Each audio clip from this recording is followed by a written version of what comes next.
bandeko balandi ya Voice TV officiel mbote na mino.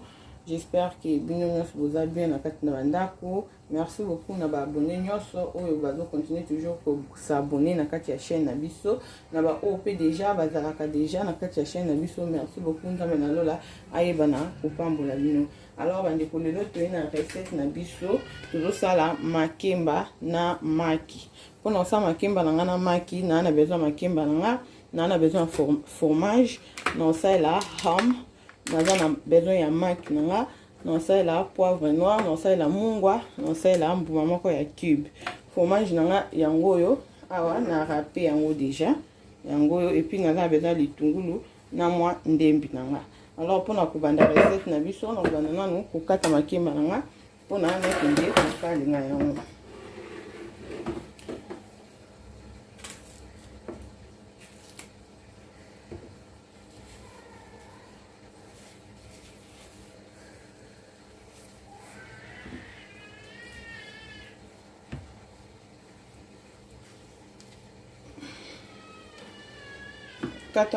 Kata makemba no na forme nyonso oyo osepeli.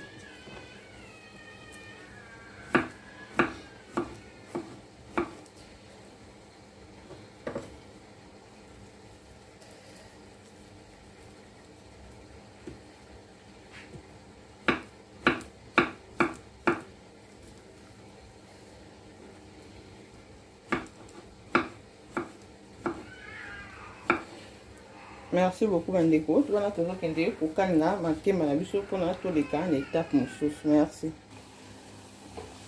Makemba na biso yango oyo tozotia ngo na moto pona ekalingama.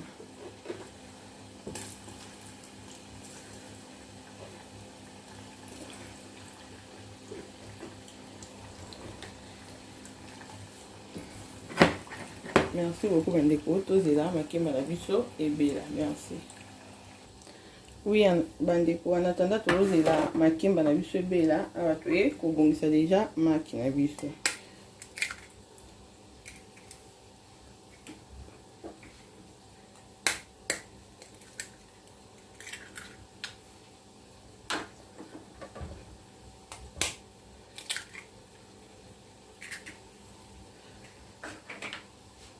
Nde nalobaki natie 3 maki na nga saela quantité ya maki nyonso oyo oza na yango.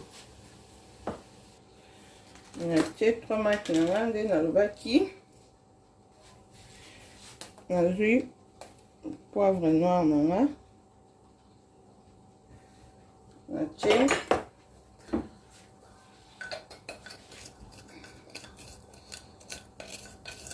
oyo eza cube magie na nga moko nalobaki na panja yango awa po soki mbuma wana monene eleki mutu na monoko eke mutu bien mutu a marché yango ezala vraiment kitoko te yango wana na panja yango wana e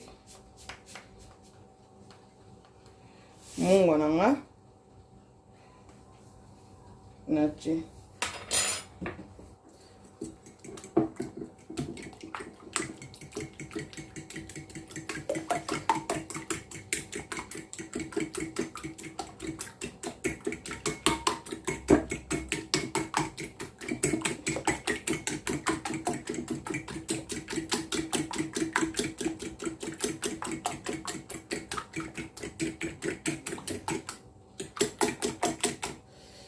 maki na biso eza ready totia yango nanu na mopanzi. Awa sikoyo bandeko natiaki mafuta na nga na moto mpona nakalinga juste matungulu na nga na ndembi na okalinga ngo mpe makasi te eza kaka mpona nalembisa ngo moke.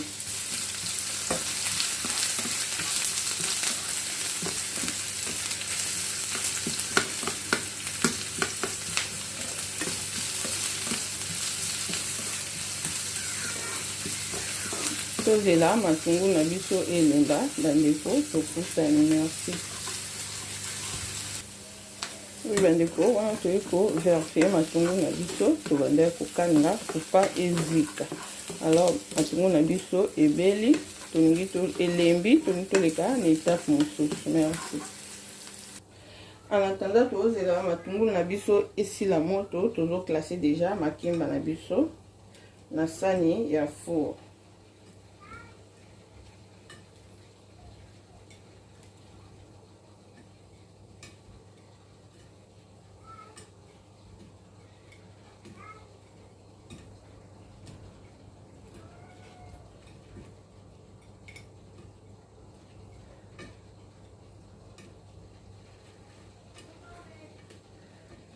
Merci beaucoup bandeko. Tozela mukie matungulu na biso ekita moto. Oui bandeko, wana tozongi matungulu na biso esili moto, tozwi yango, tosangisi yango na kati ya maki na biso. On a mélangé et ça m'en a bien.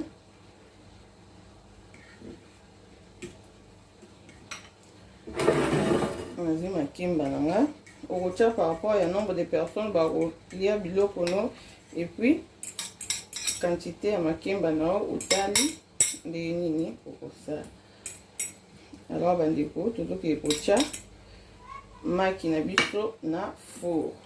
Merci.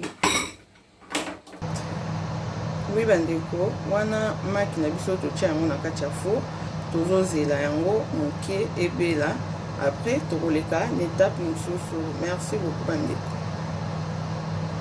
Oui bandeko, awa sikoyo tomoni ndenge maki na biso ebeli, tokomi na étape oyo tolingi kotia ham na biso na fromage na cheese.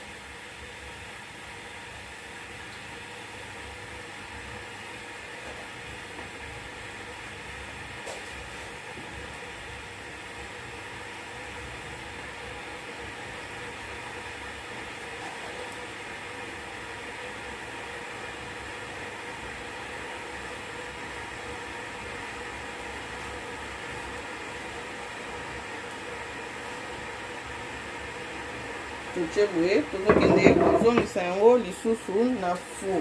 Merci beaucoup bandeko. Oui bandeko, maki na biso toche yango cheese, toche yango na ham, yango wana na kati ya four, tozela moke ebela. Merci beaucoup bandeko, tokutani. Oui bandeko, recette na biso yango oyo tuti kobimisa yango na four. Tala ndenge bimi. Alors, tous les cas, la présentation na biso. Merci.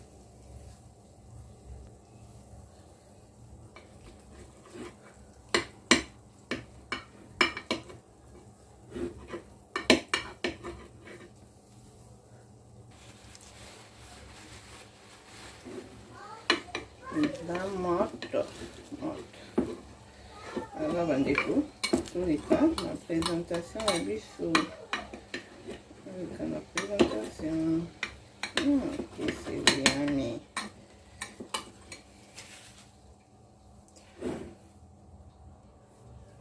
Oui, bandeko, te présenter recette na biso ya maki na makemba boye.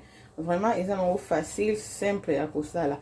Dès que l'on toujours, soit ils ont eloko moko auto, saleli yo sepeli na ngote, olongoli. So po moni ozana eloko ya kobakisa obakisi. So po lingi kaka osala ndenge biso tosali, pas de problème. Alors bandeko, merci beaucoup. Bandeko nyonso oyo botalaka bilima na biso.